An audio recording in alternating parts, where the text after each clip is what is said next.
Une bonne stratégie, c'est une stratégie avant tout simple, qui permet de créer des campagnes qui transforment par l'évidence. Et l'évidence, c'est pas toujours évident. D'ailleurs, c'est tout l'art de notre métier, de voir dans l'angle mort. Ce petit truc qui est juste là, mais qu'on voit pas facilement. C'est toujours un exercice difficile parce qu'il y a autant de stratégies brillantes que de problèmes à résoudre.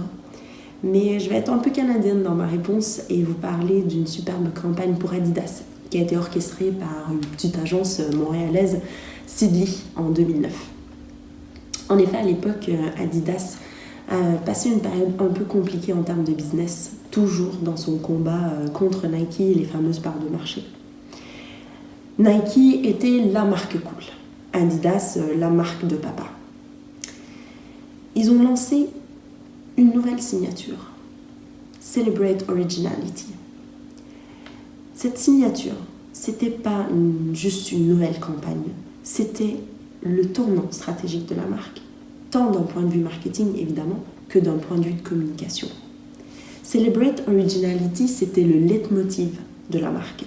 On célébrait à la fois l'individualité et la communauté, la diversité, l'extravagance, le vivre ensemble et le vivre différent.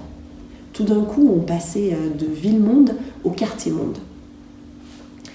Le film était absolument magnifique et il reprenait tous les codes de la nuit, que ce soit bien évidemment la musique, la danse, les figures de sport mais qui n'étaient pas dans un moment de sport, le graphe, le skate, absolument tout pour faire vibrer le cœur d'une cible qui avait déserté et désaffectionné cette marque. Et bien évidemment, la musique était sublime, c'était une reprise des Four Seasons. Et le tout dans un format complètement ovni à l'époque, plus clip de musique que film publicitaire. C'est vrai que Nike s'était emparé du territoire du sport, le sport à la dure, les podiums, la sueur pour la victoire. Adidas a été malin et s'est tourné vers la rue, s'est tourné vers le street lifestyle pour revenir dans le game. Il est revenu non pas pour le sport en lui-même, mais pour la mode du sport. Et on peut se poser la question aujourd'hui, qui n'a pas ses Stan Smith aux pieds? Toutes les stratégies qu'on fait et qu'on élabore chez Altman plus Pacro sont bonnes, évidemment. Non, mais comme on doit en choisir une, je dirais la toute dernière campagne pour la fondation 30 millions d'amis. Puis les animaux, ils ont une place assez particulière à l'agence. Lucien d'ailleurs, le petit chien d'Edouard Pacro, c'est notre Head of Happiness. J'adore travailler sur les problématiques de marque, mais c'est vrai qu'il y a un petit truc en plus quand on peut collaborer sur une campagne qui elle-même s'attaque à un problème de société.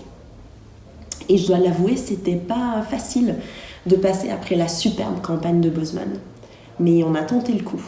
Et l'enjeu pour nous était de renouveler le discours sur l'abandon et d'en parler de manière un peu plus positive, paradoxalement. Donc on a cherché et on a trouvé un insight très simple, canin et évident. Les chiens, eux, ils abandonnent jamais leur maître, sauf pour une seule raison. Le film de Bénédicte et Thierry a su toucher juste. Et je crois qu'il a un énorme succès aujourd'hui. Je crois qu'on est rendu à plus de 35 millions de vues, principalement en organique. Du jamais vu selon la Fondation.